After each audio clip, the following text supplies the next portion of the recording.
Hello dear students, till now we have done 9 numerical in this unit. Let's we go forward and we are going to start today lecture with 10th numerical. So 10th numerical is like this: determine the maximum acceleration of the train in which a box lying on the floor will remain stationary.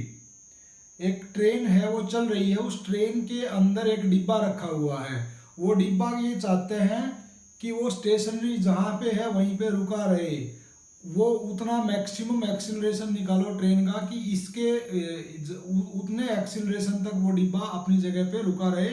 उसके बाद जो है वो डिब्बा, अगर train आगे की तरफ जाती है, जैसे ये चीज़ है, इसके ऊपर हम किसी ऑब्जेक्ट को रखते हैं, इसको और अच्छे से करता हूँ मैं।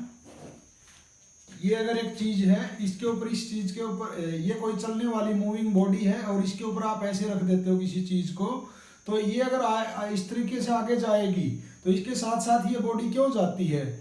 ये तो यहीं पे रहना चाहती है, ये तो एक अलग बॉडी है। और इसका इनर्शिया ऑफ रेस्ट क्या कहता है कि ये जहाँ पर है वहीं पे बनी रहे। लेकिन जब ये जाती है तो इसके साथ ये भी आगे की तरफ चलती है। ऐसा इसलिए होता है क्योंकि इन दोनों के बीच में फ्रिक्शनल फोर्स है, और जब ये आगे की तरफ बढ़ती है तो फ्रिक्शनल फोर्स की वजह से इसको भी ये साथ में लेके जाती है। और ये फ्रिक्शनल फोर्स जो होता है मास इनटू एक्सीलरेशन के बराबर होता है।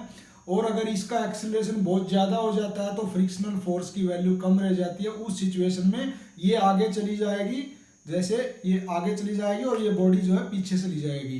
तो कोई भी सिचुएशन में आप देख सकते हो, जैसे कोई गाड़ी है या ट्रेन है, उसके फ्लोर पे अगर कोई डिब्बा रखा हुआ है, अगर वो एकदम जर्क के साथ, मतलब जर्क का मतलब क्या है कि उसकी वेलोसिटी बहुत ज़्यादा चेंज हो रही है, एक्सीलरेशन का यही मतलब होता है। तो एकदम तेज गति से अगर वो आगे की तरफ बढ़ती है तो फिर क्या होगा कि वो फ्रिक्शन फोर्स की वैल्यू कम रह जाएगी और वो डिब्बा जो है जहाँ है वहीं रहना चाहेगा और ट्रेन आगे की तरफ जाना चाहेगी। तो इसका मतलब क्या है, हमें ऐसा लगेगा कि डिब्बा पीछे की डायरेक्शन में चला गया। तो उसका एक्चुअल मीनिंग ये है कि ट्रेन आगे निकल गई और डिब्बा जहाँ है वहीं रहना चाहता है, इसलिए हमें ऐसा लगता है कि डिब्बा पीछे चला गया। तो वो मैक्सिमम एक्सीलरेशन निकालना है। और इसमें क्या दिया है, coefficient of static friction between the box and train is 0.15। Coefficient of friction की वैल्यू दे दी 0.15, और साथ में यहाँ पे गिवन है जी की वैल्यू, जो आप 9.8 लेते हो वो हमेशा 9.8 मीटर पर सेकंड ही लेनी है। लेकिन यहाँ पे इसने स्पेशली दिया है कि जी की वैल्यू आप 10 मीटर पर सेकंड लेना। अब देखो इस न्यूमेरिकल में एक तो म्यू दिया है 0.15 और जी इसने खुद बोला है कि 10 मीटर पर सेकंड स्क्वायर लेना, और मैक्सिमम एक्सीलरेशन निकालो। तो पहले मैं क्वेश्चन को आपको डिटेल में बताता हूं, फिर सॉल्यूशन की तरफ बढ़ेंगे। मान लिया ये एक ट्रेन है, इस ट्रेन में यहाँ पे कहीं पे एक डिब्बा रखा हुआ है, कोई भी एक बोगी की बात करें हम लोग। तो जब ये ट्रेन आगे की तरफ जाएगी, इस तरफ अगर ये एक्सीलरेट करेगी तो ये डिब्बा आगे की तरफ क्यों जाएगा? ये तो यहीं रहना चाहता है क्योंकि इसका अपना मास है, अपने मास की वजह से इसका अपना इनर्शिया है जो कि इनर्शिया ऑफ रेस्ट है। तो ये तो यहीं का यहीं रहना चाहता है। लेकिन ये इस ट्रेन के साथ साथ सिर्फ इसलिए चला जाता है क्योंकि यहाँ पे फ्रिक्शन फोर्स लगा हुआ है, और वो फ्रिक्शन फोर्स जो है इसको इसके साथ ले जाने के लिए इसको इतनी एक पावर या एनर्जी देता है कि ये इसके साथ चला जाए। अगर वो फ्रिक्शन नहीं होगा तो फिर ये हमें ऐसा लगेगा कि ये फिसल रहा है, लेकिन एक्चुअल में क्या है कि वो फ्रिक्शन फोर्स फिर अब्सेंट हो जाएगा, और उस कंडीशन में क्या होगा कि ट्रेन आगे निकल जाएगी और डिब्बा यहीं बना रहेगा। तो हमें लगेगा कि ट्रेन आगे चलेगी, डिब्बा यहीं बना रहे। इसका क्या मतलब, हमें क्या लगेगा कि डिब्बा पीछे की डायरेक्शन में चला गया और लास्ट में इससे जाके टकराएगा। तो इसमें क्वेश्चन में इसने ये पूछा है कि ठीक है फ्रिक्शन है, लेकिन फ्रिक्शन का भी एक अपनी लिमिट है ना।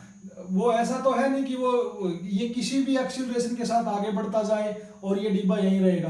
तो अगर इसका एक्सीलरेशन बहुत ज्यादा हो जाएगा तो उस सिचुएशन में फिर क्या हो जाएगा कि ये डिब्बा पीछे की तरफ टकरा जाएगा आके। तो वो मैक्सिमम एक्सीलरेशन निकालना है ट्रेन का जब तक या इतने एक्सीलरेशन तक ये डिब्बा पीछे ना जाए, इसी के साथ बना रहे। तो ये क्वेश्चन है। अब इसको सोल्व करते हैं। मैं ये ए लिखता हूं, मेरा लिखने का थोड़ा स्टाइल मुझे लगता है ठीक नहीं है। ए ऐसे होता है तो मेरे से बार बार ये ऐसा क्यूज ऐसा बनता है, तो प्लीज डोंट माइंड इट। अब देखो, अगर ये ट्रेन आगे जाएगी तो फ्रिक्शन फोर्स क्या करेगा, फ्रिक्शन फोर्स पीछे की डायरेक्शन में लगेगा।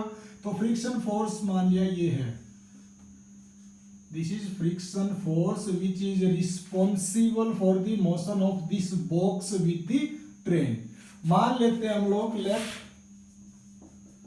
मास of the box is m kg। अब अगर इस बॉक्स का मास m kg है तो इसका वेट कितना हो जाएगा, इसका वेट हो जाएगा mg। हॉरिजॉन्टल सरफेस है तो बिल्कुल डाउनवर्ड है, तो ये डाउनवर्ड डायरेक्शन के अपोजिट एक रिएक्शन फोर्स लगेगा, क्योंकि रिएक्शन फोर्स किस डायरेक्शन में लगता है, reaction force always in the normal direction या perpendicular direction to the surface. उसको mg से कोई मतलब नहीं कि किधर लगा है, वो इसके इस सरफेस के हमेशा परपेंडिकुलर लगता है, और उसका अपोजिट जो कंपोनेंट होता है वो इस वेट का जो कंपोनेंट इसके अपोजिट है वो होता है। तो उसको ये जरूरी नहीं कि वो mg के ही हमेशा अपोजिट होता है, वो तो उसको तो इसकी तो एक पक्की कंडीशन ये है कि that will always act in normal direction to this surface. तो इस सरफेस के नॉर्मल तो ये है, दिस इज r, और ये हॉरिजॉन्टल सरफेस है इसलिए इसके जस्ट अपोजिट mg है, इसलिए r का मैग्नीट्यूड कितना हो जाएगा, mg, सिर्फ इसलिए। तो फ्रिक्शन फोर्स किसके बराबर होता है, म्यू इंटू आर के, because friction force is directly proportional to normal reaction force. Directly proportional को हटाने के बाद आप म्यू लगाते हो यहाँ पे, तो म्यू इंटू आर। तो एफ की वैल्यू क्या आ गई, म्यू इंटू आर की जगह रख देते हैं mg। अब हम क्या चाहते हैं कि ये डिब्बा पीछे की तरफ ना जाए, पीछे ना टकराए, इस ट्रेन के साथ साथ चलता रहे। तो ये तो तभी पॉसिबल है जब फ्रिक्शन फोर्स की वैल्यू ग्रेटर देन या इक्वल टू किससे होगी, मास इनटू एक्सीलरेशन। तो जो ये डिब्बा जितने ट्रेन जिस एक्सीलरेशन से आगे बढ़ेगी डिब्बा भी आगे बढ़ेगा, तो उतना ही उस पर इफेक्टिव फोर्स लगेगा। तो अगर फ्रिक्शन फोर्स उस आगे जाने वाले इफेक्टिव फोर्स से ज्यादा होगा या कम से कम बराबर होगा, तो उस सिचुएशन में क्या होगा कि ये डिब्बा यहीं बना रहेगा। और अगर इससे ज्यादा ये एक्सीलरेट करेगा, ये मैग्नीट्यूड अगर बहुत ज्यादा हो जाएगा फ्रिक्शन फोर्स से, तो उस सिचुएशन में क्या होगा कि ये डिब्बा फिर पीछे जाके टकरा जाएगा। और पीछे टकराने का मतलब कि ट्रेन इसके नीचे से स्लिप करके आगे निकल जाएगी, उसका ये मतलब है। अब फ्रिक्शन फोर्स की वैल्यू पुट कर देते हैं यहाँ पे, क्योंकि ये गिवन कंडीशन है। तो mu into mg should be greater than equal to mass into acceleration. तो m से m कैंसिल हो जाएगा, बाकी की वैल्यू पुट कर देते हैं।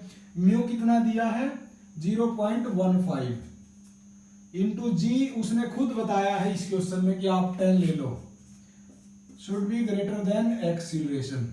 तो इसको मल्टीप्लाई करोगे तो 1.5 शुड बी ग्रेटर देन। तो इसका क्या मतलब आ गया कि ये जो एक्सीलरेशन जो है ये कम होना चाहिए या बराबर होना चाहिए 1.5 मीटर पर सेकंड स्क्वायर के। इसका ये मतलब है कि ज्यादा से ज्यादा एक्सीलरेशन कितना हो सकता है 1.5 मीटर पर सेकंड स्क्वायर। अगर इससे ज्यादा ये एक्सीलरेट करेगी तो ये डिब्बा पीछे आ जाएगा, इस पे इसके नीचे से ट्रेन जो है निकल के आगे चली जाएगी, इसका ये मतलब है। Okay, let we go for next numerical. A mass of 4 kg rests on a horizontal plane. The plane is gradually inclined until an angle of theta is equal to 15 degree with the horizontal, and the mass just begin to slide. What is the coefficient of static friction between block and the surface? बोल रहा है कि एक horizontal surface है, जैसे ये एक horizontal surface है, इस horizontal surface के ऊपर कोई बॉडी ऐसे रखी हुई है, तो इसको ये ऐसे इंक्लाइंड करते जाते हैं, मतलब ऐसे उठाते जाते हैं, और उठाते उठाते जब ये 15 डिग्री हो जाता है उस टाइम पे ये बॉडी जो इसके ऊपर रखी हुई थी वो अपने आप स्लिप करके नीचे की तरफ चलना शुरू हो जाती है। और वो जो एंगल जिसके बाद बॉडी की स्लिपिंग स्टार्ट हो जाती है उसको हम बोलते हैं एंगल ऑफ स्लाइडिंग या एंगल ऑफ रिपोज। इसके बारे में हम स्टडी कर चुके हैं, तो ये उसी कॉन्सेप्ट पे है ये क्वेश्चन। तो a mass of 4 kg rest on a horizontal plane. तो पहले प्लेन बना के दिखाता हूं।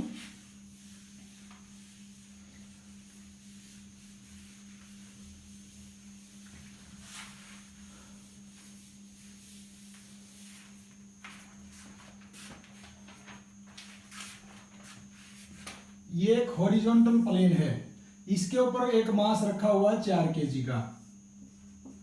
जब इसको इंक्लाइंड करेंगे तो ये ऐसे टेढ़ा होता जाएगा, इंक्लाइंड होता जाएगा, और जब ये इंक्लाइंड होते होते इस पोजीशन में आ जाएगा कि ये थीटा जो है 15 डिग्री हो जाएगा, तो उस टाइम पे ये मास जो है इधर चलना शुरू कर देगा। तो ये क्वेश्चन इसने पूछा है कि what is the static friction between this box या this mass and this surface. तो कोफिशिएंट ऑफ स्टैटिक फ्रिक्शन निकालना है। तो इस क्वेश्चन में बिल्कुल कुछ भी नहीं है।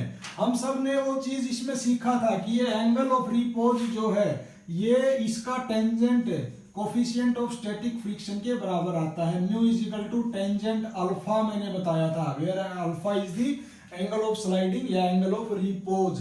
तो एंगल ऑफ रिपोज वो मिनिमम एंगल होता है जिसके ऊपर जाने से या जितना इंक्लाइन कर देने से ये बॉडी अपने आप स्लाइड करना शुरू हो जाती है। तो जिसको ये फार्मूला नहीं पता है इसका प्रूफ आप पीछे जाके मेरी थ्योरेटिकल वीडियोस में देख सकते हो।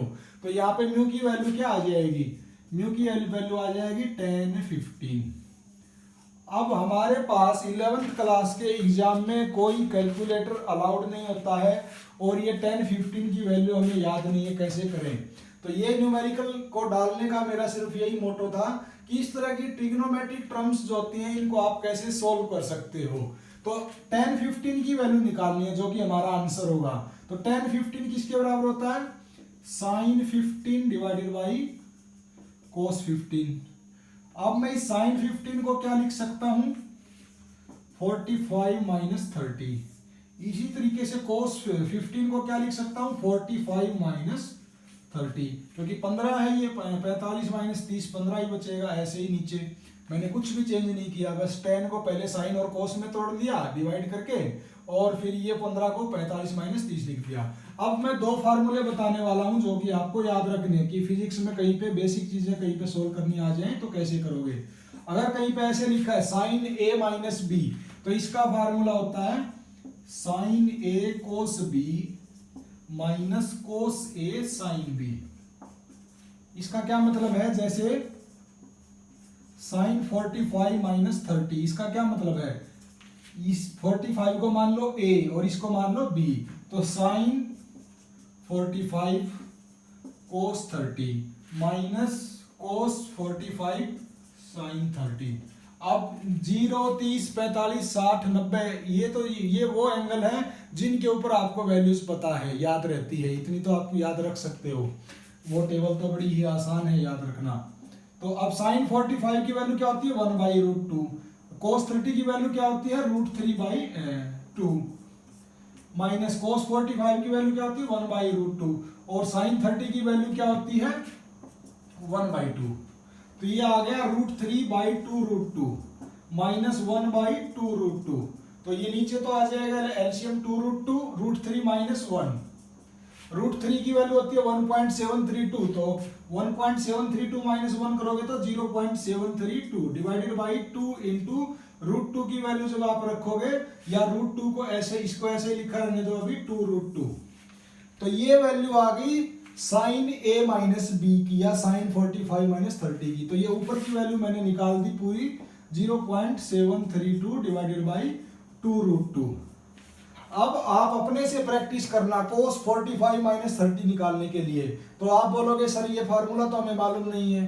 कोस ए माइनस बी का क्या फार्मूला होता है, कोस ए कोस बी प्लस साइन ए साइन बी। ये फार्मूला आप लगा देना, फिर आप इस तरीके से सारी वैल्यू पुट जब करोगे उसमें भी देखना नीचे 2√2 ही आएगा, नहीं आएगा तो कुछ ऐसी वैल्यू आएगी जो इससे कैंसिल हो जाएगी, तो फिर आपको बड़े आराम से म्यू की वैल्यू आ जाएगी। तो ये न्यूमेरिकल में कोई कॉन्सेप्ट नहीं था, mu is equal to 10 alpha लगाना है। ये वैल्यूज इस तरह की ट्रिग्नोमेट्रिक टर्म्स को आप कैसे सिंप्लीफाइड करके निकाल सकते हो, ये मेरा बताने का मोटो था, जो कि एक मैथमेटिकल पोर्शन है कंप्लीटली।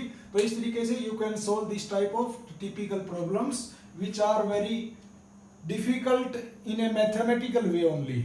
अदरवाइज फिजिक्स में इसमें 1 नंबर का क्वेश्चन है कि म्यू इज इक्वल टू 10-15, बस अगर ये वैल्यू आपको निकालनी आती है तो you can solve it very easily. Next numerical, इसका आंसर 0.27 है। Question number 12, a piece of ice slide down 45 degree incline in a twice the time it take to slide down a frictionless 45 incline. What is the coefficient of friction between ice and incline? पहले तो मैं इस question की statement आपको explain करूंगा कि इसने बोला क्या है और फिर इसको सोल्व करेंगे।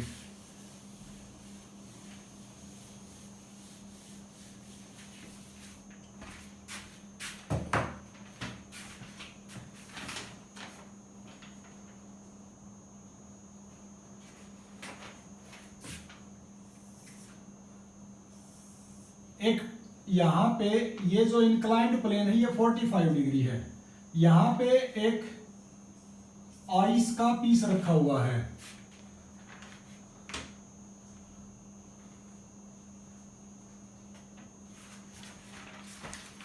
बोल रहा है कि एक बार तो ये जो है इस फ्रिक्शन जो सरफेस है इसके ऊपर कोई फ्रिक्शन इस तरह का सरफेस है कि फ्रिक्शन फोर्स लगाएगा। जब ये इसके ऊपर फ्रिक्शन फोर्स लगाएगा तो उस टाइम मान लिया इसका टाइम जो है t1 है, और दूसरा ऐसा ही सरफेस है 45 डिग्री पे है, वही सेम आइस पीस है, लेकिन अब क्या है इसको जो है फ्रिक्शन लेस है, ये this is friction less and here is friction. तो एक बार तो ये सरफेस ये आइस जो मास आइस का जो टुकड़ा है इसका कुछ भी मास होगा, एक बार तो इसको इस फ्रिक्शनल सरफेस के ऊपर लगा के देखते हैं कि ऊपर से नीचे कितने टाइम में आता है, और एक बार इस फ्रिक्शन लेस सरफेस पे इसको देखते हैं कि कितने टाइम में आता है। तो ये बोल रहा है कि इसमें जितना टाइम लगेगा वो इसमें जितना भी टाइम लगेगा उससे डबल लगेगा। तो मान लिया इसमें टाइम जो है t2 लगेगा, तो गिवन बस उसने इतना ही दिया है कि जब ये फ्रिक्शनल सरफेस पे जो टाइम लगेगा मान लिया t1, it is equal to the twice of the time required on the frictionless surface 2t2, और सरफेस जो है वो बता दिया एंगल उनमें दोनों में सेम है 45 डिग्री। अब बोल रहा है कि ये जो फ्रिक्शन वाला सरफेस है इसमें कोफिशिएंट ऑफ फ्रिक्शन की वैल्यू क्या होगी, म्यू क्या होगा, क्योंकि यहाँ फ्रिक्शन है तो कोफिशिएंट ऑफ फ्रिक्शन भी होगा। ये क्वेश्चन है। अब इस तरह के क्वेश्चन में हमने एक चीज आपको बताई थी कि जब ये बॉडी ऊपर से नीचे आएगी और जब ये ऊपर से नीचे आएगी तो इनिशियल में इसकी कोई वेलोसिटी नहीं होगी, वेलोसिटी इसकी इनिशियली 0 होगी, और जब ये ऊपर से नीचे आएगी तो इसकी वेलोसिटी बढ़ती जाएगी, क्योंकि आपने इसको इंक्लाइन कर दिया तो ये चलना शुरू कर देती है। तो उस टाइम पे जब इसकी वेलोसिटी बढ़ती आएगी तो ये एक्सीलरेट करेगी, और उस एक्सीलरेशन की वैल्यू मैंने निकाल के दिखाई थी, acceleration on an inclined plane. ये बिल्कुल इस नाम से टॉपिक मैंने पढ़ाया था, जिसको नहीं पता आप उस थ्योरी में जाके उसको पढ़ सकते हो। और वो एक्सीलरेशन जो मैंने बताया था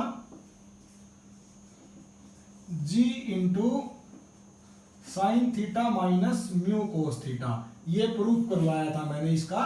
वो ऐसे बताया था कि ऊपर से जब ये नीचे आएगी तो इतने एक्सीलरेशन के साथ ये ऊपर से नीचे आएगी। यहाँ पे तो ये फ्रिक्शन लेस है, ये तो हमने स्टडी किया ही नहीं, इसके बारे में कैसे पता चलेगा हमें कि ऊपर से नीचे, क्योंकि यहाँ पे भी शुरुआत में तो इसकी इनिशियल वेलोसिटी भी 0 है, लेकिन जब ये फ्रिक्शन लेस है तो जैसे ऊपर से चलना शुरू करेगी इसकी भी वेलोसिटी बढ़ती जाएगी, तो ये भी एक्सीलरेट करता है। तो यहाँ पे जो एक्सीलरेशन होगा that acceleration will be due to acceleration due to gravity. जो एक्सीलरेशन ड्यू टू ग्रेविटी होता है वो उसकी वजह से होगा, लेकिन एक्सीलरेशन ड्यू टू ग्रेविटी की डायरेक्शन तो ये होती है g ऑलवेज एक्टिंग डाउनवर्ड, तो ये तो इस डायरेक्शन में चला है। अब इस डायरेक्शन में चला है तो हमें एक्सीलरेशन ड्यू टू ग्रेविटी का भी वही कंपोनेंट चाहिए which is acting in this direction. तो इसको हम रिजोल्व कर लेते हैं। अब तो वेक्टर रिजोल्यूशन आपको पता ही है, हम क्या करते हैं, ये परपेंडिकुलर ड्रा करते हैं। तो दिस इज 90 डिग्री, ये 45 है, तो ये कितना हो जाएगा, टोटल 180 होना चाहिए, तो ये भी हो जाएगा 45, टोटल हो गया 180।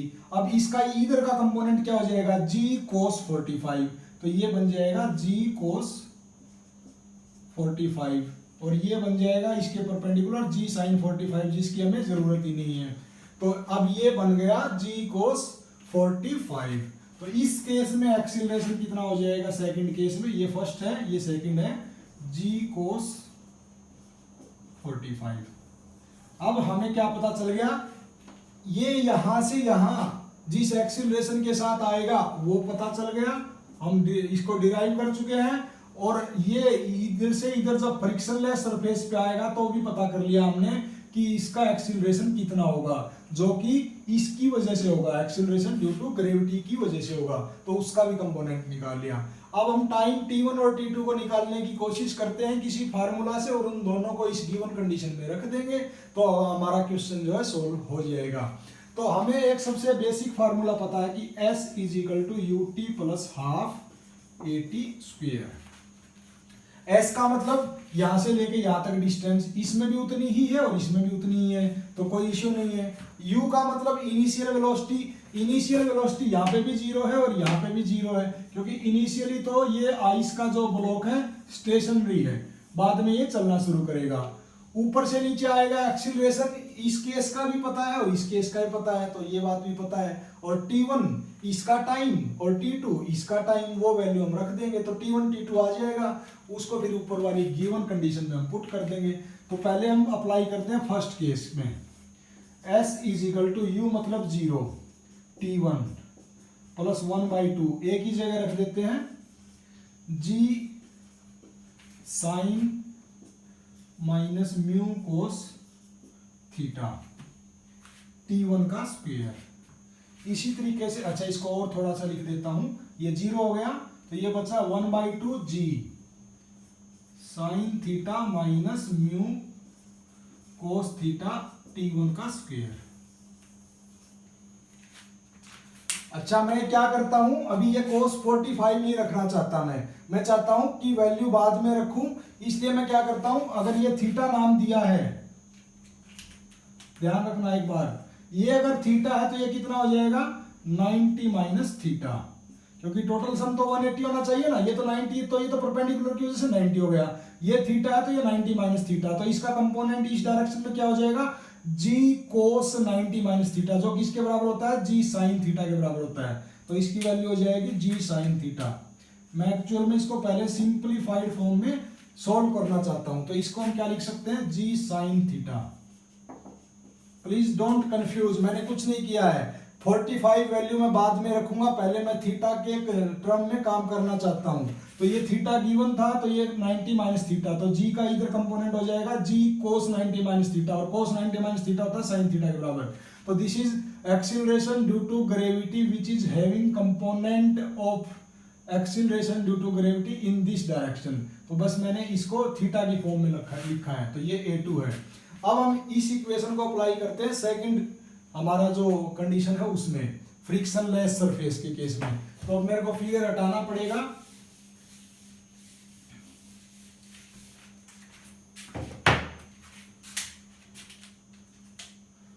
सेकंड केस में क्या करेंगे, s is equal to u तो उसमें भी जीरो है, सेकंड सिचुएशन में भी इनिशियल वेलोसिटी तो वहां पे भी जीरो है, 1/2 एक्सीलरेशन, तो एक्सीलरेशन अब सेकंड का लिखना है, तो सेकंड का कितना है g sine theta into t2 का स्क्वायर, तो s is equal to 1/2 g sine theta into t2 का स्क्वायर।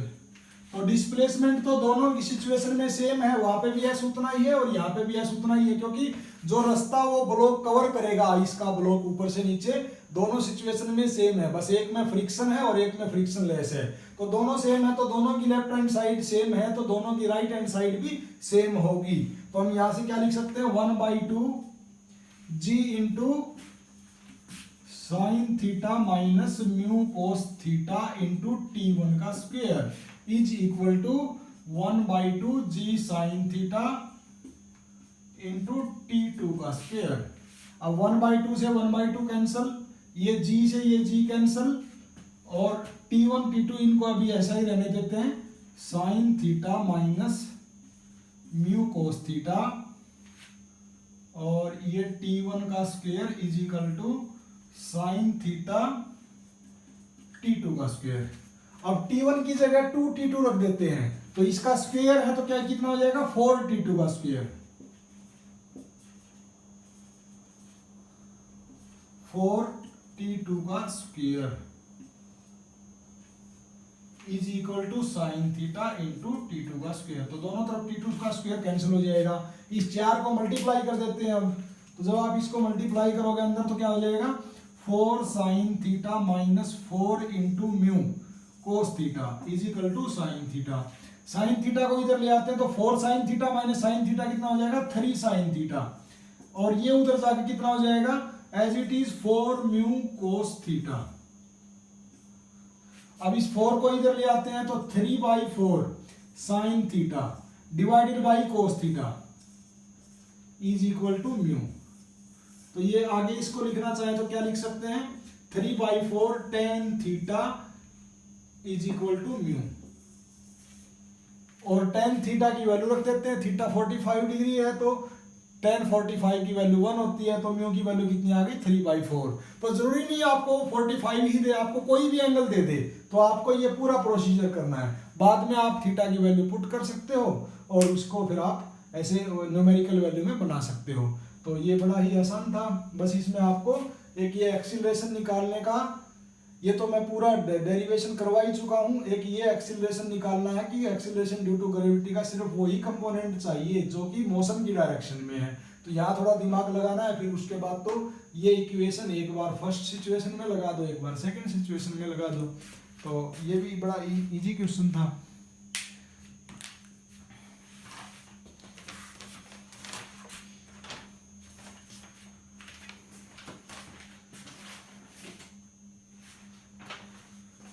नेक्स्ट क्वेश्चन है a string break under a load of 4.8 kilogram weight. Kilogram weight मैंने बता दिया था, जहाँ पे भी ये यूनिट आ जाए इनटू में 9.8 कर दो तो न्यूटन में कन्वर्ट हो जाएगी।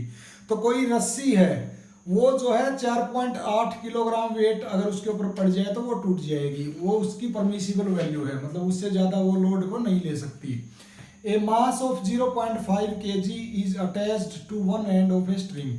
हम क्या करते हैं कि 0.5 मतलब आधा kg मास उसके एक एंड पे बांध देते हैं, और वो जो रस्सी जो है उसकी लंबाई 2 मीटर है, and is rotated in A horizontal, मतलब उस मास को उस रस्सी से बांध देते हैं। जो रस्सी जो है वो 2 मीटर लंबी है, वो मास जो बांधा हमने वो 0.5 kg मतलब आधा kg है, और वो रस्सी जो टूटती है उसकी परमिसिबल वैल्यू जो है ब्रेकेज वैल्यू जो है 4.8 किलोग्राम वेट है, उसको न्यूटन में कन्वर्ट कर लेंगे आफ्टर मल्टीप्लाइंग 9.8। तो बोल रहा है कि इसको वो एक सर्कुलर मोशन में घुमाता है, हॉरिजॉन्टल सर्कल, मतलब ऐसे पकड़ लिया और वो ऐसे घुमा रहा है। तो जब ऐसे घुमाएगा तो सेंट्रीफ्यूगल फोर्स जनरेट होगा। मैंने बताया था कि जितना तेज आप घुमाओगे उतना ही उस रस्सी में उतना ही ज्यादा तनाव आएगा, तनाव को इंग्लिश में टेंशन बोलते हैं, तो उतना ही ज्यादा उसके अंदर तनाव आएगा।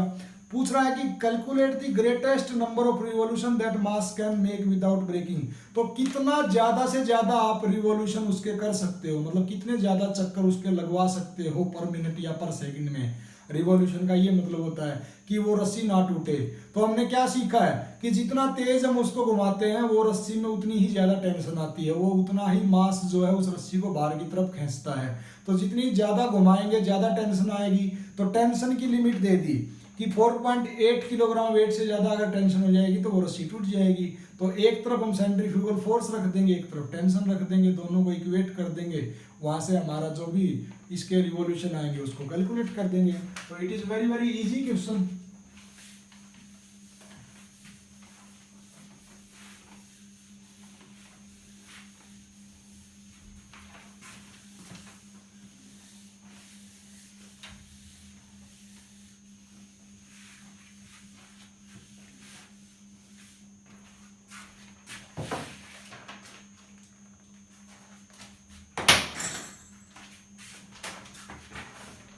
गिवन डाटा है a string break under a load of, तो इसकी परमिसिबल वैल्यू है टेंशन की 4.8 किलोग्राम वेट। किलोग्राम वेट को अगर न्यूटन में कन्वर्ट करना है तो 4.8 इंटू 9.8 न्यूटन इतनी है।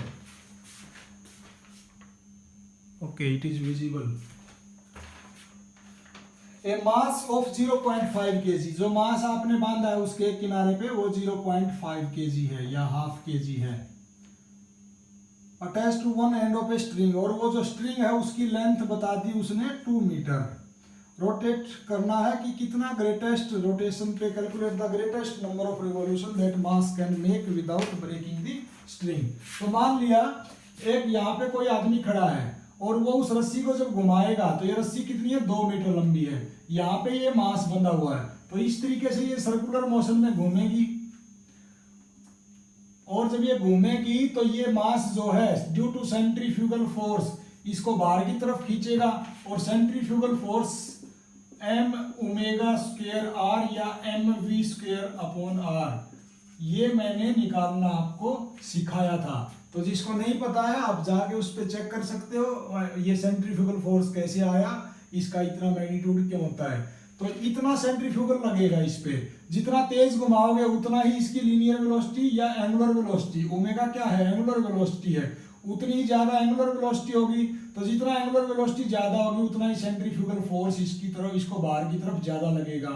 तो इसके अंदर जितना बाहर की तरफ ज्यादा फोर्स लगेगा उतनी ही ज्यादा इसके अंदर टेंशन आएगी, और वो टेंशन जो है वो मैक्सिमम वैल्यू जो ये कैरी कर सकती है 4.8 इंटू 9.8 न्यूटन है।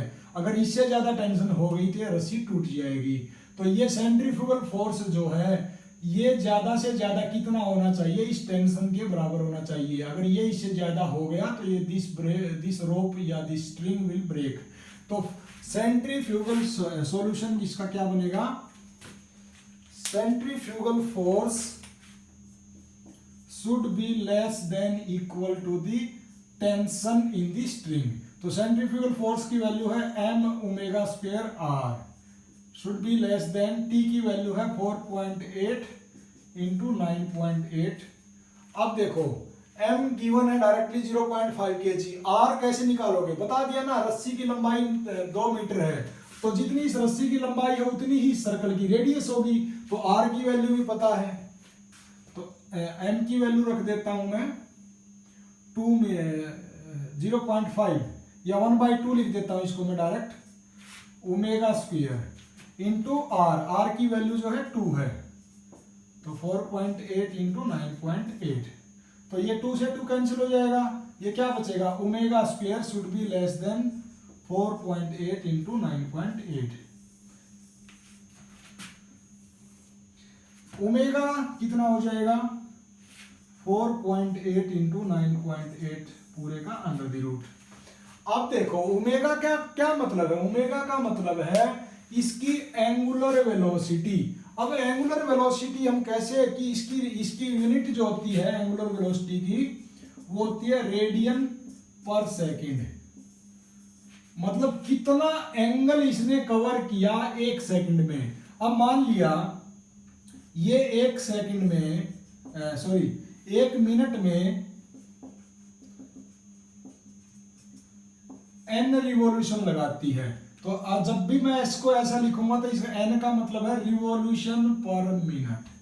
तो मान लिया 1 मिनट में n रिवॉल्यूशन है, तो 1 सेकंड में कितने हो जाएंगे, n/60, तो ये हो जाएंगे रिवॉल्यूशन पर सेकंड।